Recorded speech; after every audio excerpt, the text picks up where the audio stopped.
China is obviously fighting hard against it, and it's sort of the propaganda isn't really working, even though it often has in the past.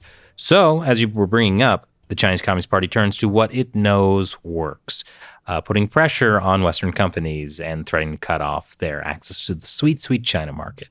And that usually is very effective, and it's kind of proving to be somewhat effective as well.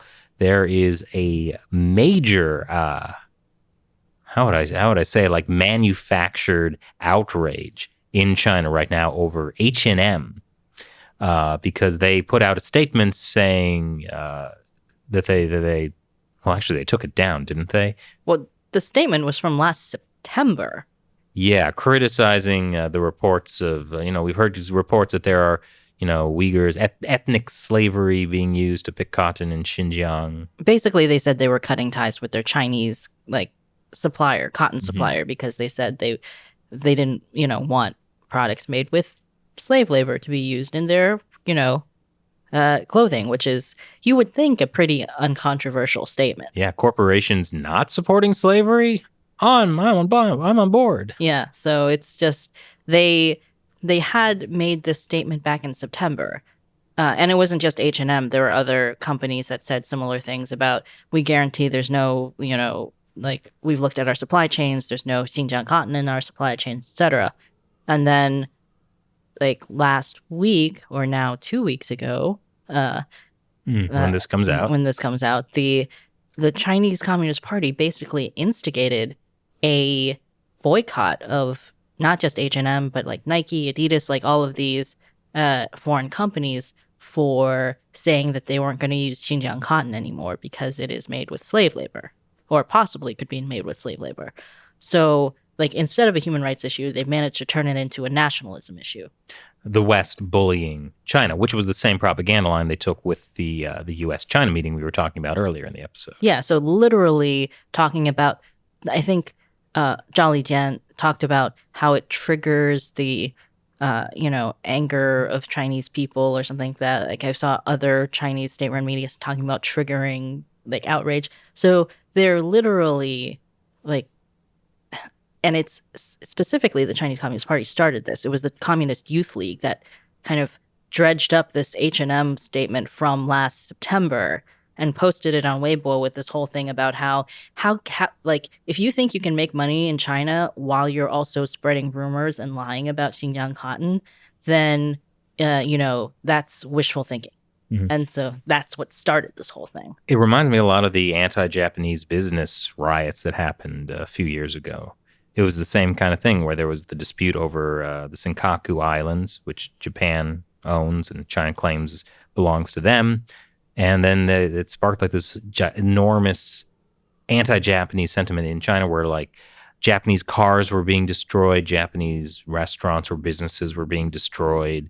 And the party kind of egged it along a little bit until it really kind of got out of hand. And they're like, okay, it's gone far enough now. Go, remember when the ADV China guys were here and they were talking about how this happened all the time, and this week it would not be good to be from the UK, but next week you don't want to be Canadian or whatever. Yeah, well, it's the 2 minutes of hate. Is that what it was from 1984? Yeah. 2 minutes of hate. Well, I think that what's interesting about this is that people looking at this latest thing about H&M and all of these other foreign companies have pointed out that it's not new. The whole sparking outrage part of it isn't new, but the fact that they're able to do it so well now, they know exactly how to trigger this outrage, and they know exactly how to because they also control the entire internet and monitor it, they can kind of keep it from getting to the point where Japanese cars are being burned in the streets and they're literally riots, because then you lose control of that. So they're kind of keeping the lid on this. So there's still things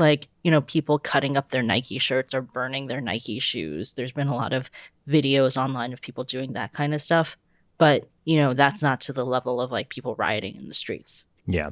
And this is really a critical moment for sort of this ongoing battle between the West and the Chinese Communist Party. Often in the past, when the Communist Party put pressure on Western businesses, they usually cave in some way or another. But is this going to be an example of where the Chinese Communist Party's own aggression is so reprehensible that the West is okay, no?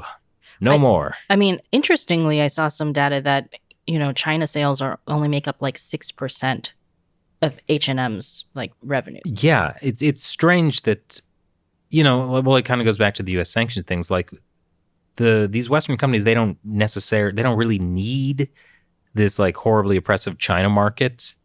I think it's the potential that like someday it could be more than 6%. We can sell scarves to 1 billion people. Yes. Yeah, without realizing that most of China is desperately poor. And really, it's not a 1.4, 1.5 billion people market. It's a much smaller market that you have to sacrifice your intellectual property for to get there. Right. I mean, China still has maybe, 1 to 300 million middle class, and that depends how you define middle class. But even if you take the smaller number, 100 million, that's maybe comparable to, a lot of them are still comparable to like a lower middle class in a developed country.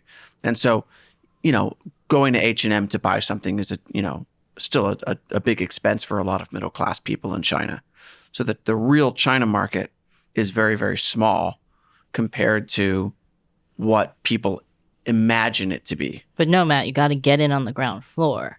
Yeah, and well, no, but someday, I think there is that idea that because getting in on the ground floor is valuable. Like, KFC got in on the ground floor in Japan, and now like everyone in Japan eats KFC for Christmas because KFC got in on the ground floor 40 years ago, right? And so like everyone's like, well, we can do that in China today, but the problem is that the CCP kills people for their organs.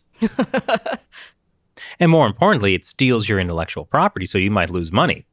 Yes. Yeah. Yes. You gotta argue in the way that they understand. Mhm. Yeah. Gotta No, think and I think that's important too. But I do think that they may have slightly overreached. I mean, here's the thing that companies would prefer not to have to choose, right? Oh, yeah, Yeah, for sure. for sure, They're all soulless, faceless corporations. So like they would prefer to be able to kind of like make money in the West and not get in trouble for using Xinjiang cotton and make money in China. That's why Nike lobbied against the Uyghur forced labor bill. Yeah. So that's the preference. But now that things like on January 13th of this year, like one of the Trump administration's last China related things that they did was that they actually the Commerce Department and the Customs and Border Patrol actually outlawed all cotton and tomato products made in Xinjiang that came from Xinjiang. And a lot of these Xinjiang cotton, it goes to other countries like Bangladesh or Pakistan that gets made into garments. So they were like, it doesn't matter what country it comes from. If it's Xinjiang cotton, it's banned from the U.S. So suddenly the fashion industry had to like scramble to change their supply chains. Mm-hmm. And this Washington Post article I had read about it was talking about how like if you had asked fashion companies even last year, they would be like, oh, well, it's going to be impossible to get Xinjiang cotton out of our supply chains. It would take years to, but the U.S. kind of banning that suddenly, it lights a little fire. I was like, oh, it's not as impossible as I said. It wait, wasn't so what that you're saying is impossible we can after all. still buy cotton clothes today, even though the supply chains have shifted. Well, I think that Apparently. like this is the ban only happened in January, so it's gonna be up. So by the end of the year, we'll all have to go shirtless. I mean, it You takes go through time. shirts pretty quick, Matt. Yeah, I guess. it takes time to shift supply chains, but like they're motivated now to do it, Yeah. right? So that's the thing. Sometimes the companies need a little push, and now they're in the point. Now they've been pushed by the U.S. to be like, okay, well, I guess we can't use Xinjiang cotton, and now the CCP is trying to pressure them from the other side, where they're like, okay, well, you have to use Xinjiang cotton, or you don't get the China market. Which definitely is not made by slave labor. Definitely not. Right. No slaves here. In this particular square where I'm standing. Yeah. There is no war in Ba Sing Se. So this is the thing that like, okay, now the CCP through their overreach is going to make companies choose. Companies would prefer not to have to. Mm-hmm. And maybe if they hadn't done this, they would have kind of like laid low for a while. And then, also Chinese suppliers, they can lie to their clients. Like a lot of people don't really know what their supply chains are in China. Nor do they want to look. Yeah. So like they're happy to be told that there's no slave labor in their supply chains and they're just going to believe it and like, let's sweep it under the rug. But now they've made it a case where now you're going to have to choose. And are companies going to choose China? In the past, they have, but now. And that's what I hope we're getting to, where sort of the Western free democratic world is sort of realizing, actually we have a lot of power. We don't have to worry about angering China.